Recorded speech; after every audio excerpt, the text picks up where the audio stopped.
तेलंगाना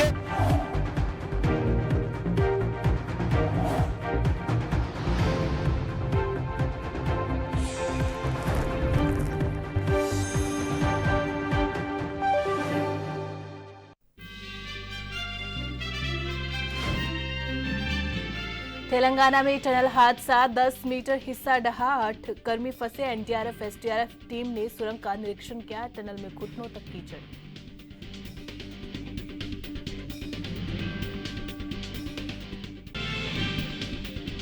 प्रयागराज में महाकुंभ में श्रद्धालु लगा रहे आस्था की डुबकी। महाकुंभ के बाद श्री राम जन्मभूमि मंदिर में रामलला के दर्शन के लिए बड़ी संख्या में अयोध्या पहुंच रहे श्रद्धालु। किसान नेताओं के साथ केंद्र सरकार की बातचीत, 6वीं दौर की बातचीत रही बेनतीजा। अगली बैठक 19 मार्च को।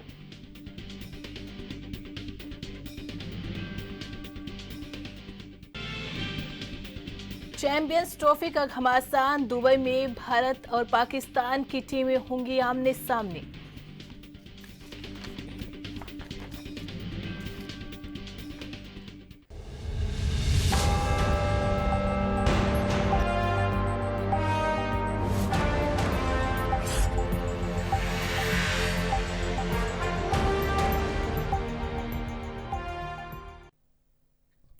नमस्कार, स्वागत करती हूं आप सभी का एनबी न्यूज पर। आप देख रहे हैं राजधानी लाइव बुलेटिन, आपके साथ मैं हूं अमीर शैद। शुरू करते हैं खबरों का सिलसिला।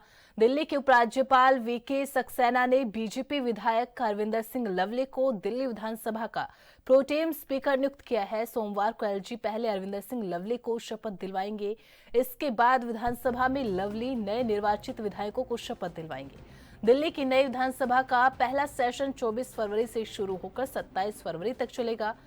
26 फरवरी को सत्र नहीं होगा। विधानसभा सत्र के दौरान विधायी कार्यों के लिए बैठकें 24, 25 और 27 फरवरी को होंगी। 24 फरवरी को सत्र के पहले दिन सुबह 11 बजे नवनिर्वाचित सदस्यों को शपथ दिलाई जाएगी। दोपहर 2 बजे स्पीकर का चुनाव होगा।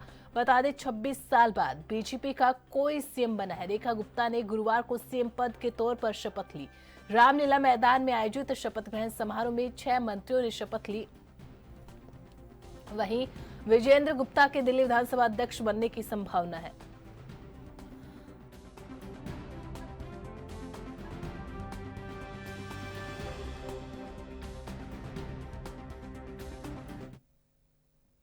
और ज्यादा जानकारी के लिए रुक कर लेते हैं हमारे संवाददाता राजीव तिवारी का।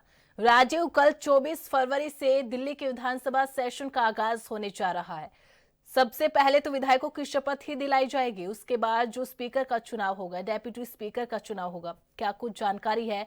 आज जो बीजेपी विधायकों की बैठक होने वाली है उसको लेकर भी क्या जानकारी है?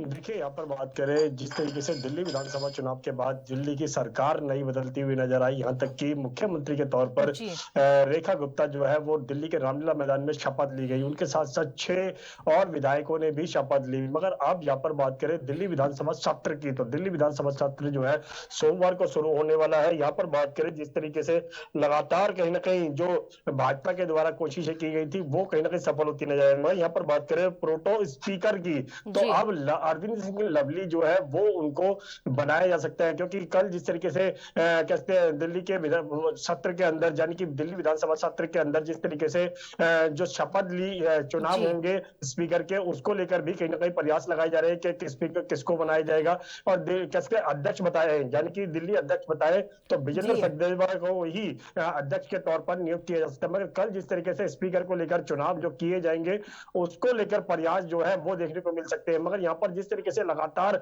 भाजपा अपनी रणनीतियों में कामयाब होती नजर आई है, आम आदमी पार्टी अब विपक्ष में बैठेगी सत्ता के सत्र के अंदर, तो देखना होगा दिल्ली विधान सरकार के द्वारा अब जनता के लिए कितने कदम जो है इस सत्र के अंदर उठाए जाएंगे, क्योंकि ये 3 दिन का सत्र है और 3 दिन के अंदर ऐसी कौन सी उपलब्धियां जो है वो हासिल की जाएंगी और जनता के लिए किस तरीके से कदम उठाने की बात की जाएगी सत्र के अंदर। जी राजीव, कल मुख्यमंत्री रेखा गुप्ता ने राष्ट्रपति से उपराष्ट्रपति से मुलाकात की, उसके बाद प्रधानमंत्री से मुलाकात की और कयास अब ये लगाए जाने लगे हैं कि विपक्ष जिस तरीके से महिला सम्मान योजना का मुद्दा उठा रहा है, हो सकता है इस विधानसभा सत्र के अंदर महिला सम्मान योजना की जो स्कीम है उसको लागू कर दिया जाए और इसकी शुरुआत प्रधानमंत्री नरेंद्र मोदी की ओर से की जाए।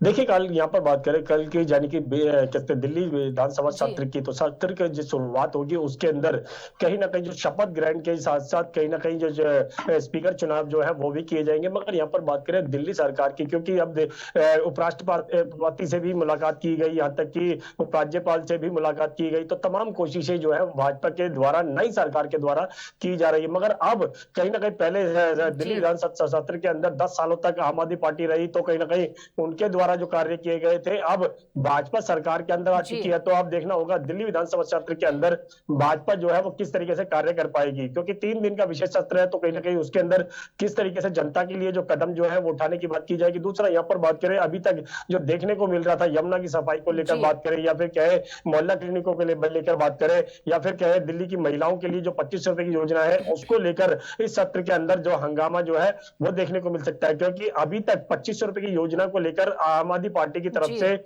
आतिशी जो है वो भाजपा के ऊपर हमलावर बहुत ही नजर आ रही है। और यही इसी सत्र के अंदर कहीं ना कहीं ये भी चीज देखने को मिल सकती है कि आतिशी और आम आदमी पार्टी के द्वारा 2500 रुपए की योजना की जो भाजपा के द्वारा घोषित की गई थी उसको लेकर इस सत्र के अंदर हंगामा जो है वो हो सकता है। मगर यहाँ पर बात करें प्रोटो स्पीकर की, तो उसको लेकर अरविंद सिंह लवली का नाम जिस तरीके से सामने आ रहा है, कल देखना होगा क्या वाकई में ही अरविंद सिंह लवली को स्पीकर के तौर पर नियुक्त किया जाएगा या फिर चुनाव के बाद ही स्पष्ट हो पाएगा। जी राजू, बिल्कुल देखिए, सरकार बनने से पहले ही, सरकार के गठन से पहले ही यमुना की साफ सफाई शुरू कर दी थी और अब मुख्यमंत्री रेखा गुप्ता ने पीडब्ल्यूडी विभाग की, जल विभाग की भी बैठक ली, अधिकारियों की बैठक ली, उसके बाद सड़कों को भी साफ किया जा रहा है। लेकिन हम बात विधानसभा जब की करते हैं, विधानसभा स्पेशल सेशन की बात करते हैं जो कि कल से शुरू हो रहा है, तो ऐसे में विपक्ष की जिम्मेदारी भी अहम हो जाती है। चूंकि 22 सीटों पर आम आदमी पार्टी इस वक्त स्टैंड करती है और नेता प्रतिपक्ष की अगर बात की जाए तो उसको लेकर क्या चर्चाएं फिलहाल आम आदमी पार्टी में चल रही है, क्योंकि अभी तक केवल जो आतिशी है वही सबसे आगे फ्रंट फुट पर नजर आ रही है, सरकार को घेरने का काम कर रही है।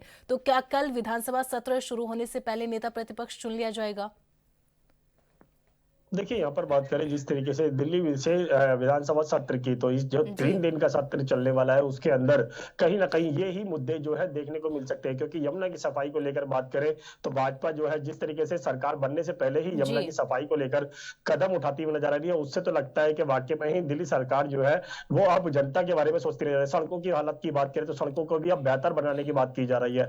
मगर महिला सम्मान योजना की बात करें जिसके तहत 2500 रुपए की योजना जी। देने की बात की जा रही है, उसको लेकर कहीं ना कहीं आम आदमी पार्टी जो है वो दिल्ली विधानसभा सत्र के अंदर हंगामा जो है कर सकती है। मगर आतिशी की बात करें, क्योंकि जैसे ही भाजपा की सरकार बनी है वैसे ही कहीं ना कहीं आतिशी के द्वारा लगातार हमला जो है वो बोला जा रहा है। ये कहा जा रहा है कि जी। महिलाओं के लिए 2500 रुपए की घोषणा जो की गई थी उसको सरकार जो है वो देना नहीं चाहती है। तो इस तरीके के आरोप जो है वो अभी से ही लगने शुरू हो चुके हैं। तो अब कहीं ना कहीं यही प्रयास लगाया जा रहा है कि विपक्ष के तौर पर आम आदमी पार्टी जो है वो इस सत्र के अंदर यानी दिल्ली विधानसभा सत्र के अंदर भाजपा के ऊपर हमलावर रह सकती है। मगर भाजपा भी किन मुद्दों को लेकर जवाब देगी ये जरूर देखना होगा, क्योंकि पहले जब भाजपा विपक्ष के अंदर थी तो लगातार विजेंद्र गुप्ता जो है वो लगातार कहीं ना जी। कहीं आम आदमी पार्टी की कमियों को कहीं ना कहीं इस सत्र के अंदर उठाने की कोशिश करते थे दिल्ली विधानसभा सत्र के अंदर। अब जी। अध्यक्ष के तौर पर कहीं ना कहीं विजेंद्र सचदेवा बन सकते, विजेंद्र बिल्कुल गुप्ता बन राजीव, सकते हैं। कल जब विधानसभा का सत्र शुरू होगा तो देखना होगा कि सरकार की तरफ से क्या महत्वपूर्ण चीजें इस विधानसभा सत्र में की जाती है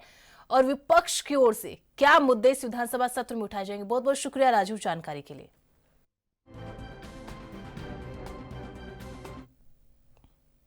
उत्तर प्रदेश में निवेश को बढ़ावा देने प्रस्ताव को धरातल पर उतारने के लिए स्टार्टअप कार्यक्रम आगरा में आयोजित होने जा रहा है, जिसमें विदेशी उद्योगपति, अन्य निवेशक शिरकत करेंगे। ये कार्यक्रम ताजमहल के पूर्वी गेट के पास स्थित होटल में आज आयोजित किया जाएगा। मुख्यमंत्री के आर्थिक सलाहकार डॉक्टर केपी राजू शनिवार की दोपहर को ही आगरा पहुंच गए हैं। उत्तर प्रदेश में निवेश को बढ़ावा देने, निवेश प्रस्तावों को धरातल पर उतारने की योजना पर मंथन के लिए मुख्यमंत्री योगी आदित्यनाथ आज आगरा आ रहे हैं। वे होटल अमर विलास में आयोजित यूनिकॉर्न कंपनीज के कॉन्क्लेव को संबोधित करेंगे। इसको लेकर पुलिस प्रशासनिक अफसरों ने होटल में पहुंचकर व्यवस्थाओं का जायजा लिया है। बता दें कि उत्तर प्रदेश में निवेश को बढ़ावा देने के लिए फरवरी 2023 में इन्वेस्टर्स समिट हुई थी, जिसमें 2 लाख करोड़ रुपए के निवेश प्रस्ताव आए थे। यूपी के इन्वेस्टर समिट में आगरा में भी कई निवेशकों ने रुचि दिखाई थी। अब निवेश प्रस्तावों को धरातल पर उतारने के लिए आगरा में ही मंथन किया जाएगा।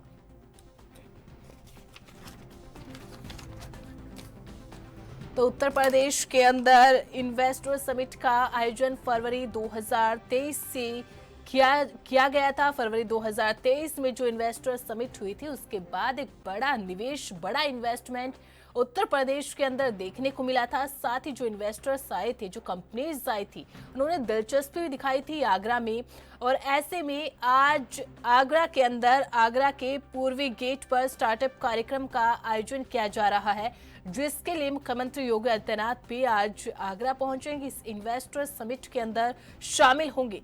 और संभावना है कि इस इन्वेस्टर समिट के जरिए एक बड़ा निवेश अब की बार फिर उत्तर प्रदेश को मिलने जा रहा है। चूंकि महाकुंभ भी चल रहा है, प्रयागराज के अंदर बड़े संख्या में श्रद्धालु वहां पर पहुंच रहे हैं, अयोध्या पहुंच रहे हैं, काशी विश्वनाथ पहुंच रहे हैं, तो संभावना ये भी जताई जा रही है कि इस इन्वेस्टर समिट में जो प्रयागराज, जो महाकुंभ इस वक्त आस्था का केंद्र बना हुआ है, अयोध्या जो इस वक्त आस्था का केंद्र बना हुआ है, पूरा उत्तर प्रदेश इस वक्त जो धार्मिक रंग में रंगा नजर आ रहा है, धार्मिक रंग में सराबोर नजर आ रहा है, उसको लेकर भी कोई घोषणाएं की जा सकती है, इन्वेस्ट उसको लेकर भी किया जा सकता है। होटल अमर विलास के अंदर यूनिकॉर्न कंपनीज का ये कॉन्क्लेव आयोजित होगा। इसके अलावा मुख्यमंत्री के जो आर्थिक सलाहकार है डॉक्टर के.पी. राजू, वो भी पहुंच चुके हैं।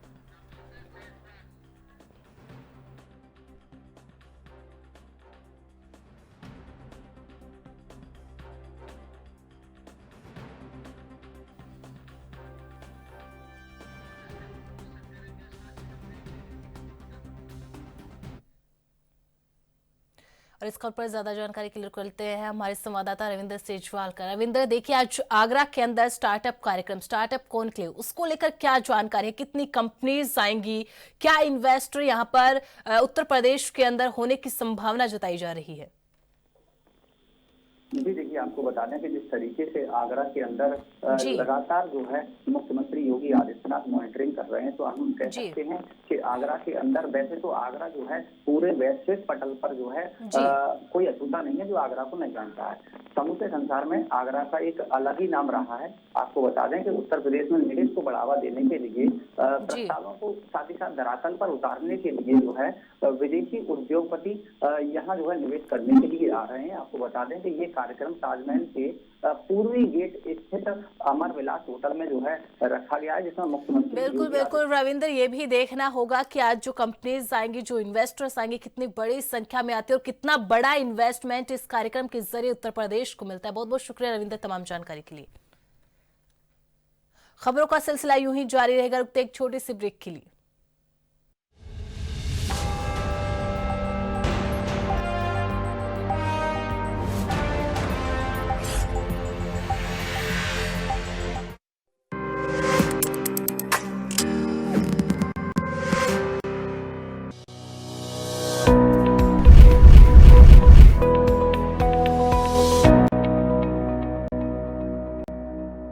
सुनो, एक अच्छी इंश्योरेंस पॉलिसी एआई से पूछते हैं।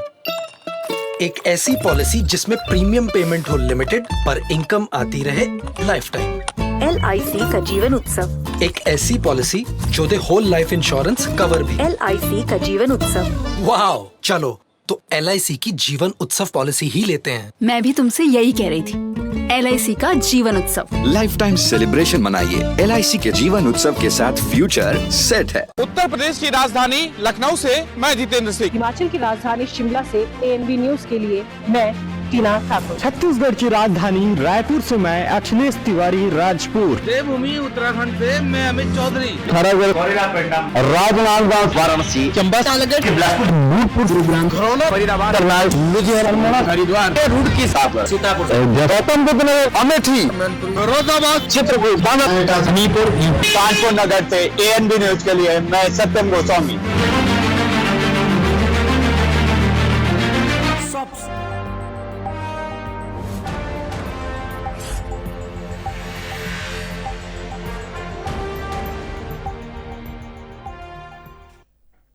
ब्रेक के बाद स्वागत है आप सभी का। खबरों में आगे बढ़ते हैं। छत्तीसगढ़ त्रिस्तरीय पंचायत चुनाव की तीसरी और अंतिम फेज में आज 50 ब्लॉक में मतदान हो रहे हैं। पंच, सरपंच, जनपद सदस्य, जिला पंचायत सदस्यों की करीब 36,000 सीटों पर 98,000 से ज्यादा प्रत्याशी मैदान में हैं।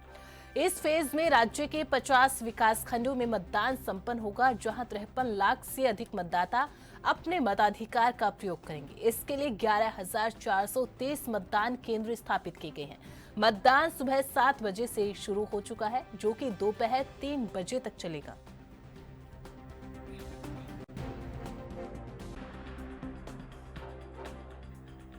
और ज्यादा जानकारी के लिए रुक कर लेते हैं हमारे ब्यूरो चीफ अखिलेश तिवारी का। अखिलेश जी, देखिए छत्तीसगढ़ के अंदर तीसरे फेज के चुनाव 7 बजे से शुरू हो चुके हैं, दोपहर 3 बजे तक चलेंगे। निश्चित तौर पर पंचायत चुनाव का आज आखिरी है और पहले 17 तारीख, उसके बाद 20 और आज अंतिम चरण का जो है वो 23 तारीख को समापन हो जाएगा। और निश्चित तौर पे जो आम जन है, जो मतदाता है, वो अपने जिला पंचायत सदस्य, जनपद पंचायत सदस्य, सरपंच और पंच का चुनाव करेंगे। इसके साथ साथ एक बात तो स्पष्ट नजर आती है कि गांव से ही राजनीति निकल करके सामने आ रही है। लोगों की जो नजर है वो गांव के ऊपर है, गांव के ऊपर टिकी हुई है और लोग जो है गांव से जुड़ना चाह रहे हैं और गांव के साथ साथ यहाँ के गांव की किस तरीके से विकास हो सकता है, विकास के साथ साथ यहाँ और किस तरीके से योजनाओं का समीकरण बैठाया जा सकता है, इसमें मुख्यमंत्री स्वयं विष्णुदेव साय जो है वो सहभागी निभा रहे हैं। और साथ ही साथ त्रिस्तरीय पंचायत चुनाव के बाद ग्रामीण अंचल में किस तरीके से विकास किया जा सकता है, इसका एक मैनिफेस्टो बना करके तैयारी भी की जा रही है। जी अखिलेश जी, बिल्कुल। देखिए, क्योंकि ग्रास रूट लेवल के चुनाव होते हैं जो गांवों की दशा और दिशा को तय करते हैं, तो बेहद महत्वपूर्ण चुनाव हो जाते हैं धरातल के लिए। तो इसको लेकर तैयारियां मतदान केंद्रों पर क्या है और जो 50 लोकप्रिय मतदान हो रहे हैं वो कौन से हैं?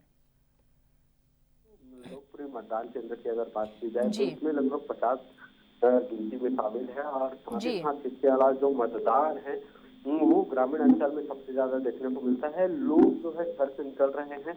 अभी हम लोग मौजूदा हालात में स्थिति में है जहाँ स्वयं मैं वोट डालने के लिए पहुंचा हुआ हूँ। लोगों के अंदर उत्साह है, लोग चाह रहे हैं, लोगों के अंदर ऐसी दिख रही है कि लोग अपनी जो जनप्रतिनिधि है उसको किस तरीके से चुन करके लाया जा सकता है। इससे तमाम विषयों को लेकर के, अपने मंशा योजनाओं का विस्तार को लेकर के ही वोट डालने के लिए निकले हुए हैं। जी बहुत बहुत शुक्रिया अखिलेश जी तमाम जानकारी साझा करने के लिए।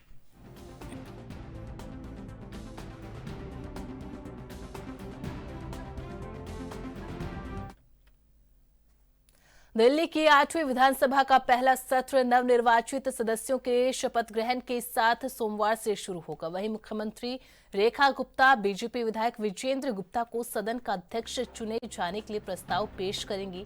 पार्टी नेताओं ने बताया कि सत्तारूढ़ बीजेपी विधायकों की एक बैठक रविवार दोपहर पार्टी की दिल्ली इकाई के कार्यालय में होगी, जिसमें उन्हें सदन के संचालन, अन्य प्रक्रियाओं के बारे में दिशा निर्देश दिए जाएंगे। 3 दिवसीय सत्र में सदन के अध्यक्ष, उपाध्यक्ष का चुनाव होगा। साथ ही पूर्ववर्ती आम आदमी पार्टी सरकार के प्रदर्शन पर नियंत्रक और महालेखा परीक्षक की 14 लंबित रिपोर्ट भी पेश की जाएंगी।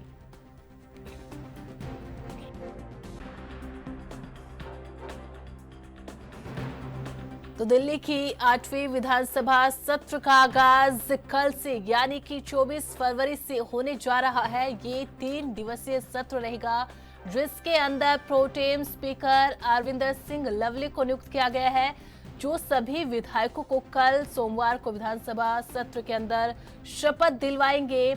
इसके अलावा स्पीकर का, वो इस उपाध्यक्ष का भी यहां पर चुनाव किया जाएगा।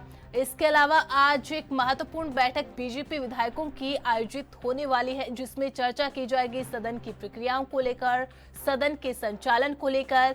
इसके अलावा कैग की जो 14 लंबित रिपोर्ट है उनको भी सदन के पटल पर रखा जाएगा। मुख्यमंत्री रेखा गुप्ता, मंत्री प्रवेश वर्मा पहले ही ये क्लियर कर चुके हैं, पहले ही साफ कर चुके हैं कि इस विधानसभा सत्र के अंदर जो कैग की रिपोर्ट है उसको सदन के पटल पर रखा जाएगा। और साथ ही आम आदमी पार्टी की ओर से जो योजनाएं लागू की गई थी उनमें किस तरीके से गड़बड़ियां हुई है उसको भी यहाँ पर रखा जाएगा। वहीं अगर विपक्ष की बात कर ले, आम आदमी पार्टी की बात कर ले, तो नेता प्रतिपक्ष देखना होगा कि आखिरकार आम आदमी पार्टी अपना नेता प्रतिपक्ष किसे चुनती है और कल विधानसभा का सत्र किस तरह से रहेगा, ये विपक्ष पर भी निर्भर करता है। और इस खबर पर ज्यादा जानकारी के लिए रुक कर लेते हैं हमारे संवाददाता अंबुज उपाध्याय का। अंबुज, देखिए कल से विधानसभा सत्र का आगाज होने जा रहा है। सत्ता पक्ष की बात करें या विपक्ष की बात करें, दोनों की रणनीति क्या है? किस तरीके से सदन में जो है विपक्ष सरकार को घेरने का काम करेगी और सरकार की तरफ से क्या कुछ खास इस सत्र के अंदर किया जाएगा? जी अमित जी, देखिए इसको लेकर के एक बैठक आज निर्धारित की गई है, जो कि भारतीय जनता पार्टी के दिल्ली प्रदेश का जो कार्यालय वहां पर होगी। यहाँ पर वीरेंद्र सचदेवा के साथ साथ मुख्यमंत्री रेखा गुप्ता के साथ और पूरी जो कैबिनेट है वो पूरी कैबिनेट रहेगी। उसके बाद जो 24 फरवरी से बजट स्टार्ट है, उस बजट को लेकर के पूरी तरीके से तैयारी की जाएगी कि वहाँ क्या क्या होना है। 24 फरवरी को pro tem speaker Arvinder Singh lovely पहले शपथ लेंगे, उसके बाद सभी सदस्य वहाँ शपथ लेंगे। 25 फरवरी को विधानसभा के अंदर एलजी अपना अभिभाषण करेंगे और अभिभाषण के बाद में जब वहां पर पूरी जो कैग की रिपोर्ट की जो प्रक्रिया है वो कैग की रिपोर्ट रखी जाएगी सदन के पटल पर। 26 फरवरी को महाशिवरात्रि इसकी वजह से छुट्टी रहेगी। 27 फरवरी को एलजी का जो अभिभाषण रहेगा उस पर धन्यवाद प्रस्ताव पेश किया जाएगा। तो इस तरीके से पूरा सदन को लेकर के एक शेड्यूल तैयार किया गया है कि किस तरह एक दिल्ली प्रदेश कार्यालय पर भारतीय जनता पार्टी की ओर से जहाँ पर पूरी किस तरीके से पूरे कार्य को करना है इसकी रणनीति तैयार की जाएगी। जी अंबुज, बिल्कुल देखना होगा, 3 चीजों पर सबकी नजर रहेगी। पहला कि सरकार की ओर से जो योजनाएं, जो कमिटमेंट्स की गई थी, क्या इस विधानसभा में की जाएंगी। दूसरा, कैग की रिपोर्ट में क्या कुछ खुलासा होगा। और तीसरा, विपक्ष किस तरह से अपनी भूमिका अदा करेगा विधानसभा सत्र के दौरान। बहुत बहुत शुक्रिया अंबुज जानकारी के लिए।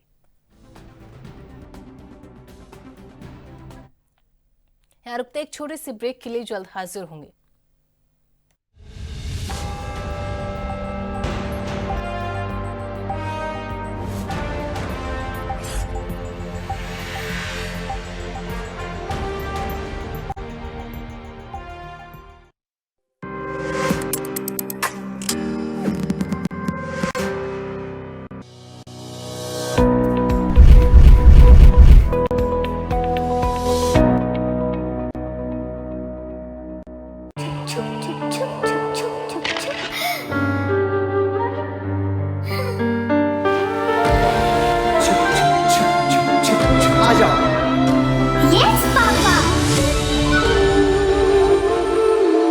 जिंदगी किसी के लिए नहीं रुकती,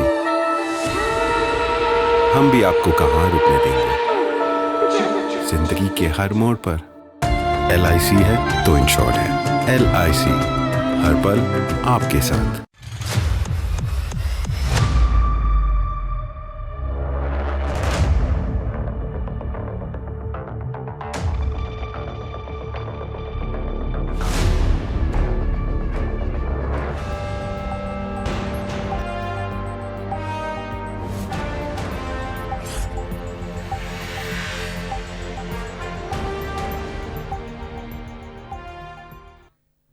ब्रेक के बाद स्वागत है आप सभी का। खबरों में आगे बढ़ते हैं। मुख्यमंत्री नीतीश कुमार के बेटे निशांत की राजनीति में एंट्री होना और नहीं होना ये बात की बात है, लेकिन इस चर्चा को जेडीयू कार्यकर्ता विराम देने की जल्दी में है। जेडीयू के कार्यकर्ता चाहते हैं कि निशांत कुमार जल्द से जल्द राजनीति में अपनी एंट्री कर ले। इसे लेकर जेडीयू में ही नेताओं के अपने अपने मत स्पष्ट नहीं है।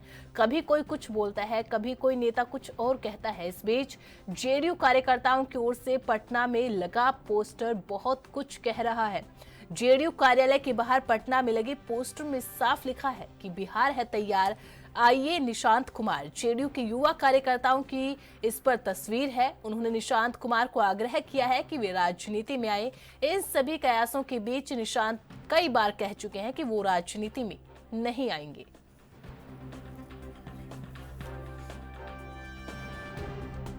और ज्यादा जानकारी के लिए रुक लेते हैं हमारे ब्यूरो चीफ सुरजीत कुमार का। सुरजीत जी, देखिए बिहार विधानसभा चुनाव को लेकर अभी बहुत कुछ देखने को मिल रहा है। इंडिया गठबंधन की बात कर ली जाए या फिर एनडीए की बात कर ली जाए, लेकिन जनता दल यूनाइटेड के अंदर मुख्यमंत्री नीतीश कुमार के बेटे को राजनीति में लाने के लिए कार्यकर्ता तो तैयार है, लेकिन खुद निशांत कुमार यहाँ पर दिलचस्पी नहीं दिखा रहे। जी अमित सर, बिल्कुल यहाँ पे जिस तरीके से निशांत कुमार पहले राजनीति में आने के सवाल से इनकार करते आ रहे थे, लेकिन पिछले बीते दिनों जो नीतीश कुमार के बेटे निशांत कुमार का जो बयान सामने आया है और उसमें जिस तरीके से उनसे पूछा गया कि आप राजनीति में आए हैं, तो उसमें वो मुस्कुरा के सवाल को टालते हुए निकल गए। इससे बिल्कुल उनकी एक मूक सहमति है। और दूसरी बात अगर हम बता दें तो यहाँ जेडीयू कार्यालय, जो जेडीयू का प्रदेश कार्यालय है पटना में, उसके बाहर जो पोस्टर लगा है, जिस पोस्टर में लिखा हुआ है कि बिहार है तैयार, आइए निशांत कुमार, तो बिहार के में जो पोस्टर लगा है प्रदेश कार्यालय में, उससे एक साफ जाहिर होता है कि कहीं न कहीं से नीतीश कुमार और निशांत कुमार दोनों तैयार हो चुके हैं निशांत कुमार के राजनीति में एंट्री को लेकर के, क्योंकि नीतीश कुमार के बिना जेडीयू में एक पत्ता तक नहीं हिलता। ऐसे में वहाँ पे पोस्टर लगना एक बहुत बड़ी बात को वहाँ पे दर्शाता है। और नीतीश कुमार के बेटे जो है निशांत कुमार राजनीति में जल्द ही यहाँ पे एंट्री करने वाले हैं। सोचिए, बिल्कुल बिहार के अंदर लगातार जेडीयू के कार्यकर्ता कोशिश कर रहे हैं कि मुख्यमंत्री के जो बेटे हैं निशांत कुमार वो राजनीति में आए। और देखिए, क्योंकि कहीं ना कहीं अब नीतीश कुमार की तबीयत भी खराब होती है, आए दिन ऐसी खबरें आती है, ऐसे में नीतीश कुमार भी चाहते हैं कि जो जेडीयू की कमान है इन्हीं विधानसभा चुनाव से निशांत कुमार के हाथ में दे दी जाए।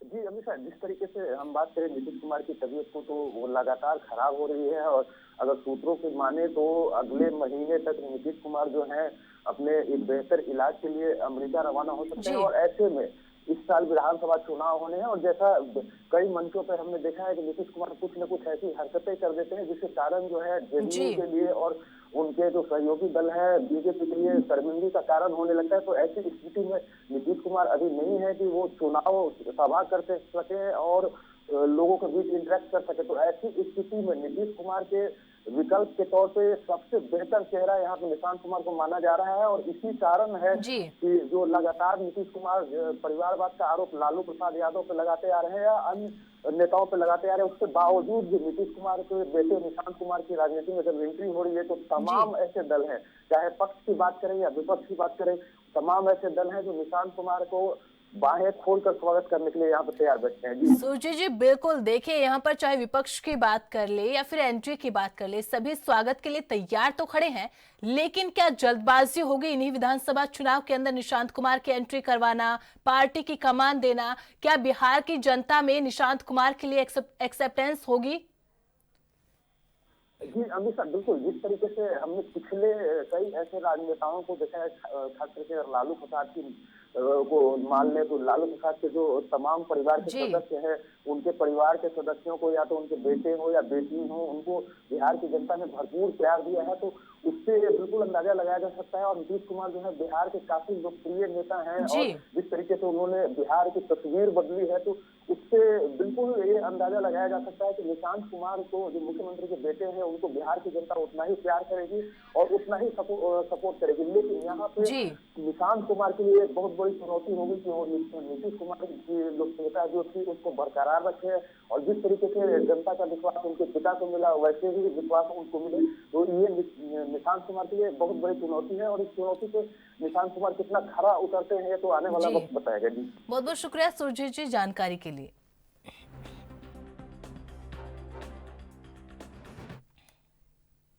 लौटेंगे एक छोटे से ब्रेक के बाद।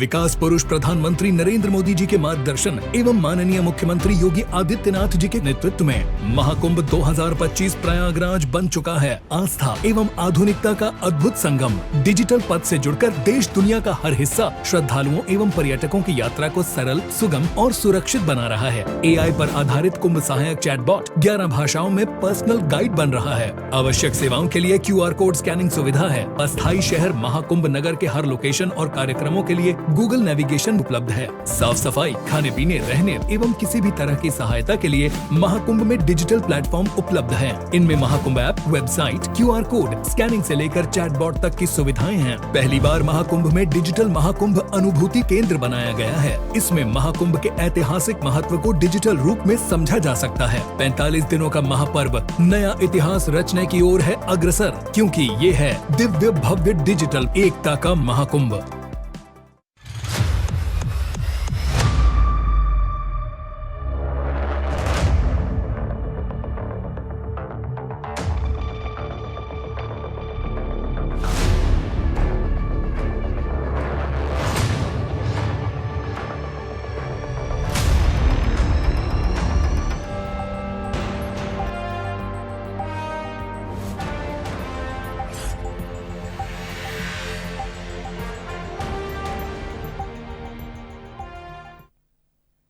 ब्रेक के बाद स्वागत है आप सभी का। खबरों में आगे बढ़ते हैं। असम पुलिस ने विज्ञान प्रौद्योगिकी विश्वविद्यालय मेघालय की चांसलर महबूबुल हक को फेक जाति प्रमाण पत्र बनाने के आरोप में गिरफ्तार किया है। हक को श्रीभूमि जिला पुलिस, असम पुलिस के स्पेशल फोर्स की एक टीम ने शनिवार तड़के गुवाहाटी में उनके आवास से गिरफ्तार किया। पिछले साल गुवाहाटी में निजी विश्वविद्यालय को लेकर विवाद खड़ा होने के बाद मुख्यमंत्री शर्मा ने हक के खिलाफ मामला दर्ज करने का आदेश दिया था।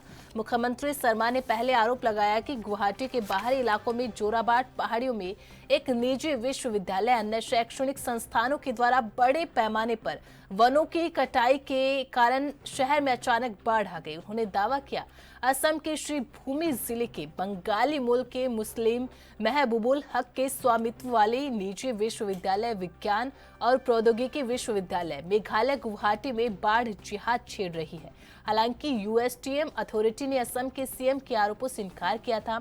इस पर विश्वविद्यालय की प्रवक्ता ने कहा कि यूएसटीएम परिसर क्षेत्र रिभोई जिले के जोराबाट तक बारिदुआ क्षेत्र का एक छोटा सा हिस्सा है, जो बड़े पैमाने पर जीएस रोड के दोनों किनारों पर विकसित हुआ है।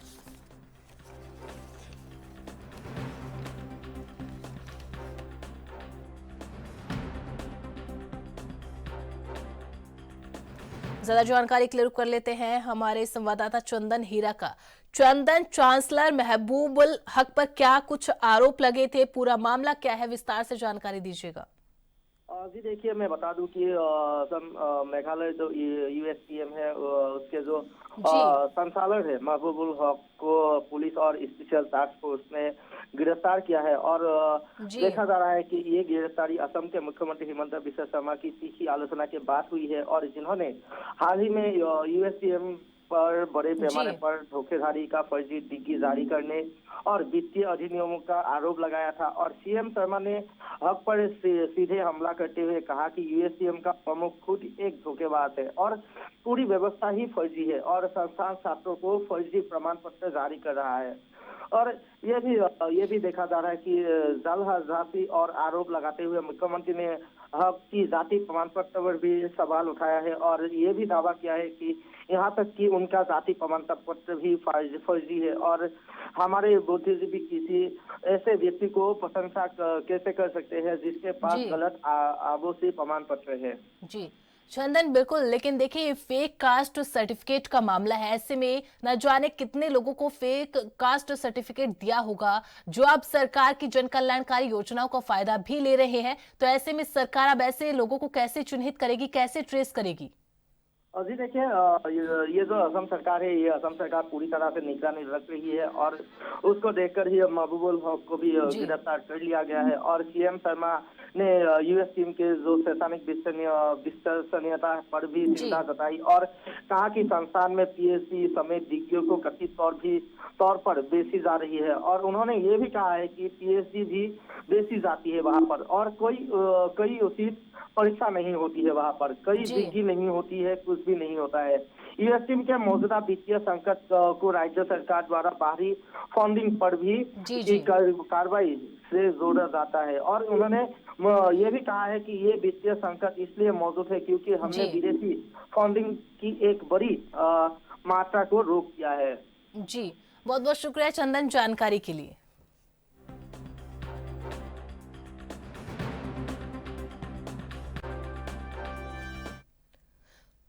बुलेटिन में फिलहाल इतना ही। आप बने रहे एएनबी न्यूज के साथ। नमस्कार।